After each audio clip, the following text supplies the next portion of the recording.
बिस्मिल्लाहिर्रहमानिर्रहीम, अस्सलाम वालेकुम जी। नेक्स्ट चैप्टर है हमारा single entry system. Single entry system क्या है, इसमें हम इसको समझेंगे। इस चैप्टर की हमारे लर्निंग ऑब्जेक्टिव क्या है, हम इसमें देखेंगे कि सिंगल एंट्री सिस्टम है क्या, स्टेटमेंट ऑफ अफेयर्स और उसके स्पेसिमन को देखेंगे, और हम सिंगल एंट्री सिस्टम में कैसे प्रॉफिट को कैलकुलेट करते हैं और कन्वर्जन मेथड में कैसे प्रॉफिट को कैलकुलेट करते हैं। सिंगल एंट्री सिस्टम के दो मेथड होते हैं, single entry system and conversion method. तो सबसे पहले हम देखेंगे कि what is single entry system, single entry system है क्या। जी, अगर हम बात करें सिंगल एंट्री सिस्टम की, तो सिंगल एंट्री सिस्टम एक्चुअली ये अनसाइंटिफिक मेथड है, क्योंकि आपको पता है कि जॉइंट स्टॉक कंपनीज में या जितने भी जो बिजनेस है वहाँ पे डबल एंट्री सिस्टम चलता है। सिंगल एंट्री सिस्टम की कोई वर्थ नहीं है। सो सिंगल एंट्री सिस्टम ज़्यादातर कौन प्रिपेयर करते हैं, ये जो शॉपकीपर होते हैं आपके घरों के पास, करियाना स्टोर, लाइक ये लोग जो हैं वो सिंगल एंट्री सिस्टम के अकॉर्डिंगली एंट्रीज करते हैं। क्योंकि ये इन लोगों ने कोई मेथड नहीं सीखा एंट्रीज करने का। कम पढ़े लिखे लोग भी होते हैं, ओल्ड लोग भी होते हैं, तो ये क्या करते हैं, एक सिंपल आपने देखा होगा आपके घर के नियर बाय जो भी शॉप है, आप उससे जब भी कुछ परचेज करते हैं, तो अगर आप सम टाइम क्रेडिट पे परचेज कर दें, हम आपको बाद में पैसे दे देंगे, तो वो एक रजिस्टर मेंटेन करता है जिसमें उसने लिखा होता है इस कस्टमर ने इतनी चीज़ें ली, इस कस्टमर के घर ये चीज़ गई। तो ये इस तरीके से अपने सिस्टम को मेंटेन करते हैं, तो इसको हम सिंगल एंट्री सिस्टम कहते हैं। ठीक है, तो ये है कि actually it is a system of book keeping in which only personal accounts of debtors and creditors are kept. Debtors जिनको सेल किया उधार पे सामान, क्रेडिटर्स जिनसे शॉप वाले ने लिया। आप देखते हैं ना, सुबह सुबह डॉन ब्रेड की गाड़ी आई है, वो अपना माल सप्लाई करने आई है, कोक की फैक्ट्री से आती हैं ड्रिंक्स वहाँ पे सेल आउट होने के लिए। तो ये जो स्टॉक आता है वो सप्लायर कहलाते हैं, जो इस तरह सप्लाई करते हैं शॉप्स पे माल। तो सम टाइम अक्सर ऐसा होता है कि हम सारी की सारी पेमेंट ऑन द स्पॉट उन सप्लायर्स को नहीं देते, हम उनसे उधार पे चीज़ें ख़रीदते हैं, हम उनको सेल करने के बाद देते हैं उनकी कीमत। तो इसको हम क्रेडिटर्स हम उनके बन जाते हैं। डेटर्स मीन जो हमसे कस्टमर सामान लेके जाते हैं, वो भी सारा कैश बेस पे नहीं हमसे उठा के लेके जाते, कुछ जो है वो सामान लेते रहते हैं, महीने के एंड पे हमें पेमेंट दे देते हैं। ठीक है, जब तक उन्होंने हमें पे नहीं किया हुआ होता तो वो हमारे डेटर्स कहलाते हैं। तो इसके अंदर सिर्फ पर्सनल अकाउंट मीन टू से, इसमें सिर्फ शॉपकीपर ये लिखेगा अहमद ये चीज़ लेके गया, अहमद ये चीज़ लेके गया, अली के घर ये गया, एंड पे इसका टोटल हो जाएगा। Security scientific unscientific record of business transaction, मैंने आपको बताया कि अनसाइंटिफिक रिकॉर्ड है और ये इनकम्प्लीट रिकॉर्ड है, क्योंकि इसके साथ हम ट्रायल बैलेंस नहीं बना सकते, इसकी जर्नल एंट्रीज नहीं है, इसका हम लेजर नहीं बना सकते। ठीक है, for example single entry system क्या होता है। जी देखिए, अहमद है, उसने अप्रैल के मंथ में अपने एरिया की जो भी शॉप थी वहाँ से बटर परचेज़ किया 100 का, ब्रेड परचेज़ किया 200 का, एग परचेज़ किए 250 रुपीज़ के, कुकिंग ऑयल परचेज़ करता है, राइस तो ऑन डिफरेंट चीज़ें वो परचेज़ करता है। मंथ एंड पे वो पूछता है जी मेरा टोटल बिल क्या हुआ है। ठीक है, शॉपकीपर उसको बताता है कि जी आपका 3550 रुपीज़ टोटल है।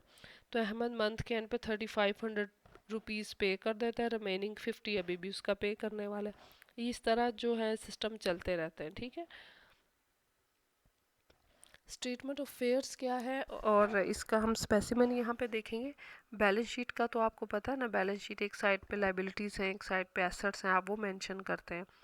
एक्चुअली बैलेंस शीट आपकी बनती है कंप्लीट रिकॉर्ड से, जिसमें journal ledger, trial balance, profit and loss account, trading बैल ये सब चल रहा हो, वहाँ पे आपकी बैलेंस शीट बनती है। यहाँ पे आपके पास इनकम्प्लीट रिकॉर्ड है, तो यहाँ पे हम बनाते तो balance sheet he, mean it's just like a balance sheet, but ये कंप्लीट नहीं होती, ये अनकम्प्लीट रिकॉर्ड से बनाई जाती है, इसलिए हम इसको स्टेटमेंट ऑफ अफेयर्स कहते हैं। ठीक है, होती ये भी जस्ट लाइक बैलेंस शीट है, लेकिन हम इसको स्टेटमेंट ऑफ अफेयर्स बोलते हैं क्योंकि ये इनकम्प्लीट रिकॉर्ड ऑफ बुक्स से हम बनाते हैं। अच्छा जी, सबसे पहले स्टेटमेंट ऑफ फेयर्स है क्या। It is a statement of assets and liabilities prepare under single entry system. तो सिंगल एंट्री सिस्टम के अंदर हम जो एसेट्स और लायबिलिटीज़ की स्टेटमेंट बनाएंगे उसको स्टेटमेंट ऑफ अफेयर्स कहते हैं। डबल एंट्री सिस्टम के अंदर हम जो एसेट्स और लायबिलिटीज़ के एनालिसिस करते हैं उसको हम बैलेंस शीट कहते हैं। It is made from incomplete record of books and partly from other source of information. Mean हम शॉपकीपर से इंफॉर्मेशन लेते हैं भी आपने कितने से बिजनेस स्टार्ट किया था, आपके एसेट्स क्या हैं, आपका बैंक बैलेंस क्या है, इस तरह की इंफॉर्मेशन। बाकी उसकी शॉप में कुछ रिकॉर्ड होता है जो उसने बुक रजिस्टर मेंटेन किए होते हैं, हम वो वहाँ से देखते हैं। जब हम देखते हैं स्पेसिमन, स्पेसिमन आपको पता है जो बिजनेस का प्रॉफिट है वो पूरे साल के एंड पे बनाया जाता है। फॉर एग्जांपल 2019 है तो जनवरी से दिसंबर तक, तो जनवरी स्टार्ट में जो उसकी पोजीशन होती है ना, इसको हम स्पेसिम ओपनिंग बैलेंस शीट या ओपनिंग स्टेटमेंट ऑफ अफेयर्स कहते हैं। एक साइड पर लाइबिलिटीज इसकी मेंशन की जाती हैं और एक साइड पे आप इसके एसेट मेंशन करते हैं। फॉर एग्जांपल एक शॉपकीपर है, वो अपना नेट प्रॉफिट कैलकुलेट करवाना चाहता है कि उसको कितना प्रॉफिट हुआ है या उसको क्या लॉस हुआ है। तो एक ऑडिटर जब भी जाएगा उस शॉप पे तो वो फॉर आपसे पूछेगा, वो सबसे पहले देखेगा भी आपके पास इस टाइम कैश कितना है, जो उसके पास अवेलेबल होगा वो कैश का रिकॉर्ड कर लेगा एसेट्स पे। फिर वो शॉपकीपर से ही पूछेगा कि सर आपकी जो शॉप पे अवेलेबल स्टॉक है कितने के अमाउंट है उसकी। फॉर एग्जांपल वो बताता है कि जी स्टॉक की वैल्यू मेरे पास है 1 लाख, तो स्टॉक भी आपका एसेट है जो इस वक्त दुकान में पड़ा हुआ है। फिर जब आप उसकी बुक्स में जो उसने मेंटेन करता है एक रजिस्टर, आप उसमें देखते हैं कि उसने अभी तक लोगों से 50,000 लेना है, तो वो इसके क्या हैं, वो इसके डेटर्स हैं, डेटर्स एसेट होता है, वो यहाँ पे डेटर्स को लिख लेगा। फिर वो यहाँ पे ये देखेगा कि ये शॉप इसकी अपनी है, ठीक है, तो वो यहाँ पर क्या कर लेगा, वो बिल्डिंग को ऐड कर लेगा। इस तरह की डिफरेंट चीज़ें आएंगी। वो देखेगा कि बैंक बैलेंस है इस पर्सन के पास, तो वो इसका बैंक बैलेंस यहाँ पे मेंशन कर लेगा। फिर वो देखेगा इसने कोई मशीनरी फर्नीचर परचेज किया हुआ है, जो शॉप में काउंटर्स वगैरह होते हैं जिनके अंदर स्टॉक रखा हुआ होता है, तो वो यहाँ पर फर्नीचर को नोट कर लेगा। इस तरीके से काउंटर उनसे पूछता रहेगा और एसेट्स की वैल्यू लिखता रहेगा।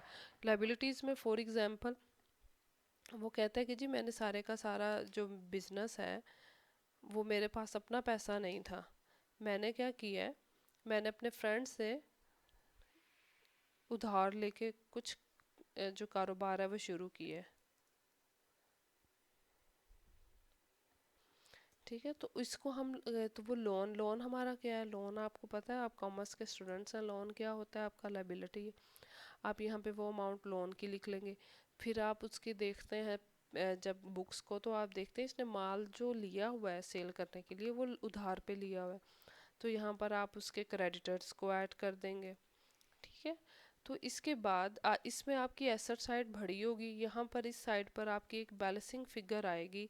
अगर आप ओपनिंग कैपिटल बना रहे हैं, अगर आप ओपनिंग स्टेटमेंट ऑफ अफेयर्स बना रहे हैं, तो इसको आप यहाँ पर क्या कह देंगे, ये जो ओपनिंग में आएगी इसको आप ओपनिंग कैपिटल बोल देंगे। इसमें आपके सारे के सारे एसेट्स यहाँ पर रिकॉर्ड होंगे, लाइबिलिटीज़ लाइबिलिटीज़ के अंडर रिकॉर्ड होंगी। कोई अगर आपके आउटस्टैंडिंग एक्सपेंस हैं जो स्टिल अभी आपके बिल्स हैं, कोई फॉर एग्जांपल पे करने वाले हैं, तो आप वो भी यहाँ पे आउटस्टैंडिंग एक्सपेंस के साथ मेंशन कर देंगे। इसमें आपकी एसेट साइड बढ़ी आएगी। जब आप एसेट्स में से ये लाइबिलिटीज़ माइनस करेंगे तो जो बैलेंसिंग फिगर होगी वो आपका क्या होगा, ओपनिंग कैपिटल होगा। ये होगा आपका स्पेसिमन एक कारोबार के स्टार्ट का, जब आपने स्टार्ट किया था या फिर जब आपने जिस ईयर का आप प्रॉफिट कैलकुलेट करना चाहते हैं वो ईयर जब स्टार्ट हुआ था। जी। फिर इसी तरीके से आप क्लोजिंग स्टेटमेंट बनाएंगे, जस्ट लाइक उसी तरीके से इसमें आप एसेट्स मेंशन करेंगे, लाइबिलिटीज़ मेंशन करेंगे, लेकिन इसमें थोड़ी सी चेंजेस हो सकती हैं। फॉर एग्जांपल आपने लोन लिया, आपने वो लोन रिटर्न कर दिया, हाफ कुछ अमाउंट का रह गया तो आपकी वो लोन की अमाउंट उतने से कम हो जाएगी। ये भी सेम उसी तरीके से बनाना है। तो वो आप जब आप ओपनिंग में स्टार्टिंग में आपके पास जब आता है आपका अकाउंटेंट या चार्टर्ड अकाउंटेंट, तो वो आपसे ये कहते हैं कि जी आपने कुछ चीज़ें नोट करनी है अपने बिजनेस में। आपने नोट क्या करना है कि आपने रनिंग कैपिटल कोई बिजनेस में ऐड किया, चलते हुए बिजनेस में आपने कोई नया कैश इन्वेस्ट किया, आपने अपने बिजनेस को एक्सपैंड करने के लिए या कोई नया फर्नीचर खरीदा, इस तरह से आपने कोई अपने बिजनेस में न्यू इन्वेस्टमेंट की, एक तो आपने ये रिकॉर्ड रखना है। नंबर सेकंड, आप अपने बिजनेस में से अपने घर के लिए, अपने पर्सनल यूज़ के लिए कुछ भी लेते हैं, आपने उसका भी रिकॉर्ड रखना है, उसको हम ड्राइंग्स बोलते हैं, ठीक है। और वो इस चीज़ का फिर रिकॉर्ड रखेगा। तो यहाँ पर ये क्लोजिंग स्टेटमेंट ऑफ अफेयर्स है जो बनानी आपके पास। यहाँ पर जो बैलेंसिंग फिगर आएगी इस साइड पर, इसको आप क्या बोलेंगे, इसको आप क्लोजिंग कैपिटल बोलेंगे। यहाँ पे मैंने लिखा नहीं क्योंकि पहले मैंने मेंशन कर दिए, वही वाली सारी चीज़ें हैं जो यहाँ पर आनी है, ठीक है।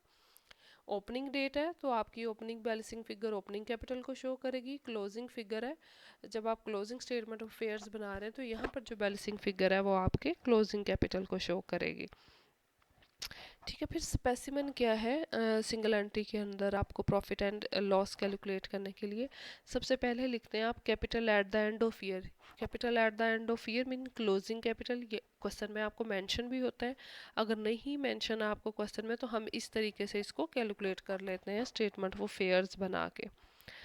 ऐड इसमें करते हैं drawing made during the year, mean जो भी विड्रा किया उसने अपने बिजनेस से अपने पर्सनल यूज़ के लिए, हम इसमें वो ड्राइंग्स ऐड कर लेंगे। हम इसमें से लेस करेंगे एडिशनल फ्रेश या फर्दर कैपिटल, मीन एक्स्ट्रा पैसा जो उसने चलते हुए कारोबार को मज़ीद एक्सपैंड करने के लिए या कुछ भी कारोबार में उसने और पैसा लगाया है अपना कोई डेकोरेशन करने के लिए, वो हम इसमें से लेस करेंगे। इंटरेस्ट ऑन कैपिटल, आपका अपना पैसा नहीं, आपने अगर लोन लिया है उसके ऊपर आप इंटरेस्ट पे करते हैं तो उसका इंटरेस्ट आप लेस करेंगे। और आप इसमें से लेस करेंगे capital at the opening of year या ओपनिंग कैपिटल। जब आप ये लेस करेंगे तो आपके पास नेट प्रॉफिट या नेट लॉस आएगा। अगर आपका प्लस में आंसर है तो नेट प्रॉफिट होगा, अगर आपका माइनस में आंसर है तो आपका लॉस होगा। अच्छा, इसमें अगर आपको जो क्वेश्चन दिया हुआ है पेपर में, ठीक है, आपको जो टेक्स्ट बुक में क्वेश्चन आपके अवेलेबल हैं उनमें अगर आपके पास capital at the end of year नहीं है, क्या चीज़, अगर capital at the end of year आपके पास नहीं है या फिर आपके पास capital at the opening of year नहीं है तो आपको ये कैलकुलेट करने पड़ेंगे, ठीक है। आपके पास capital at the end of year नहीं है, मैं हाईलाइट कर रही हूँ, या capital at the big opening of year नहीं है, तो इनके लिए आपको स्टेटमेंट ऑफ फेयर्स बनाना पड़ेंगी, आपको ये चीज़ें कैलकुलेट करनी पड़ेंगी। लेकिन फ्रेश कैपिटल नहीं है कोई बात नहीं, हो सकता है उसने अपने बिजनेस में कैपिटल इन्वेस्ट ना किया हो, अगर उसके पास इंटरेस्ट ऑन कैपिटल नहीं हो सकता है, उसका अपना कैपिटल हो, उसने लोन ना लिया हो तो वो इंटरेस्ट पे नहीं करेगा। तो इस क्वेश्चन के अंदर जो दो येलो हाईलाइटेड वैल्यूज़ हैं इनको कैलकुलेट करना हर लिहाज से ज़रूरी है। ऐसा भी हो सकता है उसने ड्राइंग अपने पर्सनल यूज़ के लिए अपने बिजनेस से कुछ विड्रा ही ना किया हो, ठीक है। तो जो इसमें चीज़ नहीं होगी हम उसको स्किप कर देंगे, लेकिन हम कैपिटल क्लोजिंग और ओपनिंग कैपिटल इन दोनों को हम इग्नोर नहीं कर सकते, इनको हमें कैलकुलेट करना पड़ेगा अगर क्वेश्चन के अंदर वैल्यू नहीं दी गई तो। ये आपका क्वेश्चन सॉल्व करने का स्पेसिमन है, जिस तरीके से आपने सिंगल एंट्री के प्रॉब्लम को सॉल्व करना है, या अकाउंटेंट ने जिस तरीके से सिंगल एंट्री बिजनेस ओनर को प्रॉफिट कैलकुलेट करके देना है। जी, हमारा सेकंड मेथड है कि हम conversion of single entry into double entry. For example आप बैंक से लोन लेने जाते हैं, जब आप अपनी सिंगल एंट्रीज वाली बुक्स दिखाते हैं तो बैंक में उन पेजेस की कोई वर्थ नहीं है। आप टैक्स पे करते हैं, आप किसी भी गवर्नमेंट ऑफिशियल इंस्टीट्यूट में जाते हैं लोन लेने के लिए, तो वहाँ पर सिंगल एंट्री बिजनेस से जो आपने एंट्रीज पास की होती हैं, जो आपने हिसाब किताब लिखा होता है, उसकी कोई वर्थ नहीं होती। तो वो क्या कहता है कि जी आप मेरे पास एक प्रॉपर स्टेटमेंट लेके आए, प्रॉपर प्रॉफिट एंड लॉस लेके आए। तो फिर आप चार्टर्ड अकाउंटेंट के पास जाते हैं, वो क्या करता है, वो आपके सिंगल सिस्टम को डबल एंट्री सिस्टम में कन्वर्ट करता है, ठीक है। तो जब हम सिंगल एंट्री सिस्टम को डबल एंट्री में कन्वर्ट करते हैं तो हमें कौन कौन से अकाउंट्स बनाने पड़ते हैं। इसमें हमें सबसे पहले जो है डेटर्स अकाउंट बनाना पड़ता है, ठीक है। कौन सा अकाउंट बनाना पड़ता है, डेटर्स अकाउंट बनाना पड़ता है। बिल रिसीवेबल अकाउंट बनाना पड़ता है। डेटर्स और बिल रिसीवेबल ये एक दूसरे से लिंक्ड अकाउंट हैं, ठीक है, ये दोनों एक दूसरे से लिंक रखते हैं। आप क्रेडिटर्स जानने पड़ सकते हैं। क्रेडिटर्स कौन, सप्लायर जिनसे आपने माल लिया हुआ है और उनको पेमेंट अभी करनी है। डेटर्स कौन, जिनको आपने सेल किया हुआ है लेकिन अभी पैसे लेने हैं। बिल्स पेएबल भी क्रेडिटर्स ही हमारे होते हैं, ये इनके साथ कनेक्टेड है, हम उन्हीं को बिल अलाउ करते हैं, क्रेडिटर्स को ही। कैश बुक कैसे कैलकुलेट करेंगे आप? आपने जो अमाउंट रिसीव की कैश की एक साइड पे वो लिखेंगे, रिसीव साइड पे पेमेंट साइड पे आपने जितना कैश पे किया वो लिखेंगे। तो जो रिमेनिंग आपके पास कैश रह जाएगा वो आपका कैश का बैलेंस होगा। हम इसमें बैलेंस शीट बनाएंगे ओपनिंग, और ट्रेडिंग अकाउंट बनाएंगे, प्रॉफिट एंड लॉस बनाएंगे, और उसके बाद आप इसकी क्लोजिंग बैलेंस शीट बनाएंगे। ठीक है, तो अब हम सीखते हैं कि हमें डेटर्स अकाउंट कैलकुलेट करना है तो किस तरीके से कैलकुलेट करना है, क्रेडिटर्स अकाउंट कैलकुलेट करना है तो कैसे करना है। कैश बुक तो आप जानते ही हैं, आपने रिसीव्ड जो भी रिसीव किया कैश की शेप में वो डेबिट साइड पे लिखना है, जो भी आपने पे किया कैश की शेप है वो आपने क्रेडिट साइड पे लिखना है। तो इन दोनों का जो डिफरेंस है वो आपका कैश का बैलेंस होगा। बैलेंस शीट उसी तरीके से आपने कैलकुलेट करनी है जैसे मैंने आपको स्टेटमेंट ऑफ अफेयर्स बताई है। वो इनकम्प्लीट रिकॉर्ड से थी, लेकिन ये आपके प्रॉपर रिकॉर्ड बना लेंगे, ट्रेडिंग अकाउंट बनाएंगे, प्रॉफिट एंड लॉस अकाउंट बनाएंगे, तो आपके पास एक प्रॉपर बैलेंस शीट आ जाएगी। जी, हम डेटर्स अकाउंट कैसे प्रिपेयर करते हैं, आप अपने माइंड में ज़रा सिंगल एंट्रीज जर्नल एंट्रीज रखिएगा कि जब हम डेटर्स के साथ किस किस तरीके से हम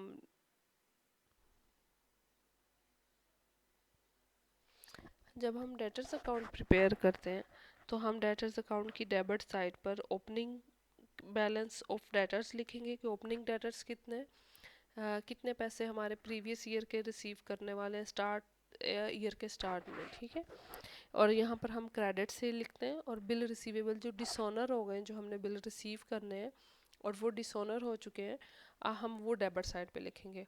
क्रेडिट साइड पे हम कैश रिसीव फ्रॉम डेटर लिखेंगे, डिस्काउंट अलाउड टू कस्टमर लिखेंगे, से रिटर्न लिखेंगे, बिल रिसीवेबल लिखेंगे जो हमें रिसीव हो गए, बैड डेट्स लिखेंगे, और क्लोजिंग डेटर हमारे इस साइड पे आ जाएंगे। तो इसमें अगर हमें क्लोजिंग डेटर फाइंड आउट करने हैं तो ये सारी वैल्यूज़ गिवन होंगी, तो हम ये वाली साइड बड़ी होगी, इसमें से जब ये लेस करेंगे तो क्लोजिंग डेटर हमारे पास हो जाएंगे। अच्छा, इसमें से भी सारी वैल्यूज़ का होना हमारे पास ज़रूरी नहीं है। फॉर एग्जांपल बैड डेट्स नहीं है तो कोई प्रॉब्लम नहीं है, हम उसको नहीं लिखेंगे, उसको इग्नोर कर सकते हैं। डिस्काउंट अलाउड टू कस्टमर्स को इग्नोर कर सकते हैं, बिल रिसीवेबल को इग्नोर कर सकते हैं। जिन चीज़ों को हम इग्नोर नहीं कर सकते उनको मैं हाईलाइट कर रही हूँ। ठीक है, इसमें हमारे क्रेडिट सेल ये चीज़ें हम कैलकुलेट भी कर सकते हैं। ये जो मैंने हाईलाइट की है ना, इन चीज़ों को हम कैलकुलेट कर सकते हैं। फॉर एग्जांपल हमने cash receive from debtor calculate करना है तो हमारे पास क्रेडिट सेल भी अवेलेबल होगी, ये दोनों चीज़ें अवेलेबल होंगी। बिल रिसीवेबल डिसऑनर नहीं है तो कोई बात नहीं, हाँ ओपनिंग कैश बैलेंस भी नहीं है डेटर्स का तो कोई बात नहीं, क्रेडिट सेल होनी चाहिए। उसमें से जब हम ये सारी साइड को माइनस करेंगे तो हमारे पास कैश रिसीव फ्रॉम डेटर आ जाएगा। अगर हमने क्लोजिंग डेटर फाइंड आउट करना है तो हमारे पास ये सब अवेलेबल होगा, और इधर से भी ये सब अवेलेबल होगा, ये ग्रेटर साइड होगी। इसमें से जब ये सब माइनस करेंगे तो हमारे पास जो रिमेनिंग वैल्यू होगी उसको हम क्लोजिंग डेटा कंसीडर करेंगे। अगर हमने क्रेडिट सेल को कैलकुलेट करना है तो तब हमें ये वाली सारी साइड जो क्रेडिट साइड है ये गिवन होगी, हम इसमें से जब डेबिट साइड माइनस करेंगे तो जो बैलेंसिंग फिगर होगी वो हमारी क्रेडिट सेल होगी। अब जिनको मैंने हाईलाइट किया है cash receive from debtor, closing debtors और क्रेडिट सेल, इन इस डेटर्स अकाउंट की हेल्प से हम ये तीन चीज़ें इसमें से फाइंड आउट कर सकते हैं। ये नहीं है कि तीनों चीज़ें एक ही टाइम में मिस होंगी, इन तीनों में से कोई एक मिस होगी तो हम वो फाइंड आउट कर सकेंगे, रिमेनिंग जो है वो हमें अवेलेबल होंगी। इसी की हेल्प से हम बिल रिसीवेबल अकाउंट भी कैलकुलेट कर सकते हैं। ठीक है जी, नेक्स्ट है कि हम क्रेडिटर्स अकाउंट कैसे प्रिपेयर करते हैं। ये डेटर्स के बिल्कुल ऑपोजिट होता है। अच्छा जी, मैंने यहाँ पे आपको बताना था, यहाँ पे मैंने आपको ये बताना था कि कैश रिसीव फ्रॉम डेटर आपने इसको क्रेडिट क्यों किया है, आपने अपने माइंड में जनरल एंट्री लेके आनी है। ठीक है, पार्ट 2 के स्टूडेंट है, जनरल एंट्रीज तो आपको आती होंगी। जब आपने डेटर से कैश रिसीव किया तो आप क्या एंट्री करेंगे, cash to debtors account. Debtors आपके क्रेडिट हो रहे हैं तो इसलिए आपने यहाँ पर क्रेडिट साइड पे ये लिखा कैश रिसीव फ्रॉम डेटर, आप डेटर्स का अकाउंट बना रहे हैं। ठीक है, अगर आपने डिस्काउंट दिया तो डिस्काउंट आपका एक्सपेंस है, आप क्या लिखेंगे, डिस्काउंट टू डेटर्स अकाउंट। तो यहाँ पे भी डेटर्स आपके क्रेडिट हो रहे हैं इसलिए आपने डिस्काउंट अलाउड को क्रेडिट साइड पे लिखा हुआ है। तो ये हमने लेजर बनाया हुआ है। ठीक है, डेटर्स अकाउंट का। चलें जी, नेक्स्ट है क्रेडिटर्स। क्रेडिटर्स सप्लायर्स हो सकते हैं जिनको हमने अभी पेमेंट करनी है। यहाँ पे क्या है, क्रेडिट साइड पे हमारे ओपनिंग बैलेंस ऑफ क्रेडिटर्स और क्रेडिटर परचेज आएंगी, बिल्स पेबल डिसऑनर आएंगे।